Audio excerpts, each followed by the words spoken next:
Syria used Lebanon as a staging territory to basically shell Israel, calling it the Lebanese resistance. We had nothing to do with it.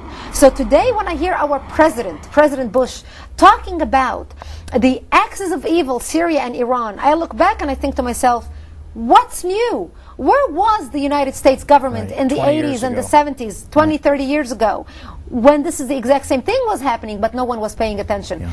What was really an incredible thing for me, I ended up moving to Israel in 1984 and becoming news anchor for World News in the Middle East, where I reported on world events. I worked for Middle East television, and I had access to information that was not filtered through the Arabic propaganda filters that Arabs are oblivious to. Mm-hmm.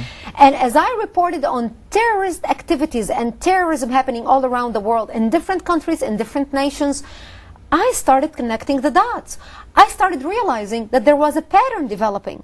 The name of the perpetrators, and mind you, this was back in the 80s, the name of the perpetrators were always Muslims. Ahmed, Muhammad, Hussein, Ali. The name of the victims were always Westerners, Jews and Christians.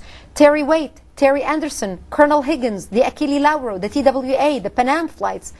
And I realized that what I used to think was a regional problem in the Middle East between the majority Muslims trying to kill and eradicate and drive away the minority Christians and Jews had become a worldwide problem. But the world was not paying attention.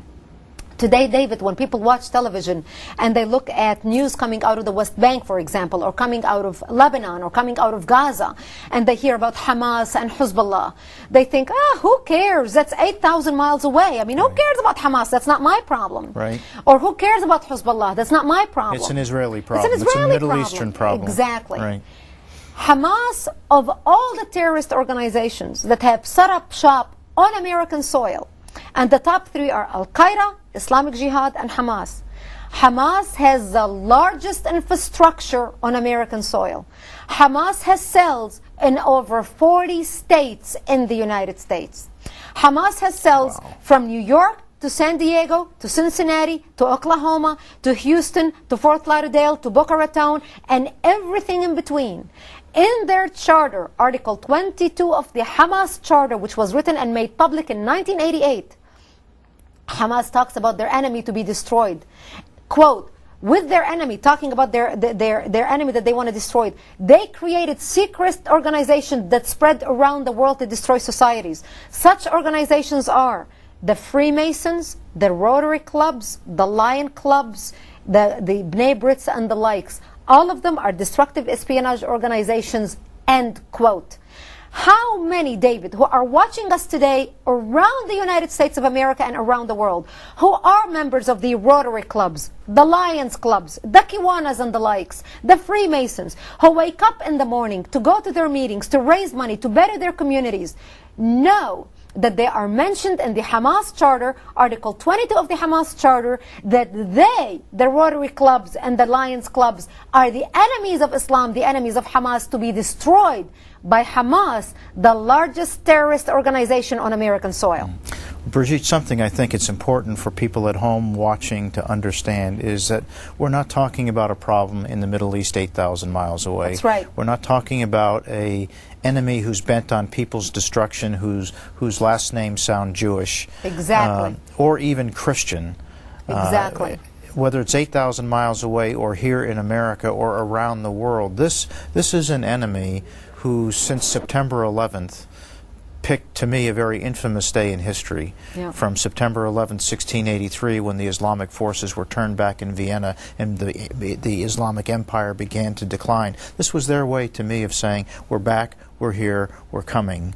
And they are here, and they are coming, and they are on the shores of America. They are here by the millions.